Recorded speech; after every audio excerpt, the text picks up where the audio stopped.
ఇవి వాడైతే తెచ్చి పెంచుతుండు పక్క ఇక్కడ వాళ్ళ నది దగ్గర నుంచి వెళ్ళి తీసుకొచ్చి ఒక డ్రమ్ము కట్ చేసి ఉండే అందులో వేసి వాటర్ వేసి పెంచుతుండు. కానీ కాకపోతే వాటికి ఏమి వేయాలా ఏమి తింటాయి అనేది వాడికి ఏం కూడా తెలియదు. ఎవరైనా తెలిసిన వాళ్ళు ఉంటే కామెంట్ పెట్టండి ఫ్రెండ్స్.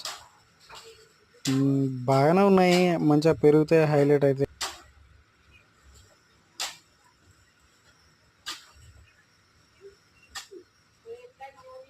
కామెంట్ చేయండి ఎవరైనా తెలిసిన వాళ్ళు ఉంటే.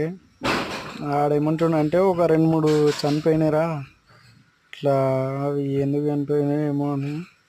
మ్యాక్సిమం 3 days అవుతుంది అవి తెచ్చి. ఎవరన్నా ఎక్స్పీరియన్స్ పెంచిన వాళ్ళ ఎక్స్పీరియన్స్ ఉంటే కామెంట్ చేయండి. Okay friends, subscribe and like share కొంచెం సపోర్ట్ చేయండి ఫ్రెండ్స్.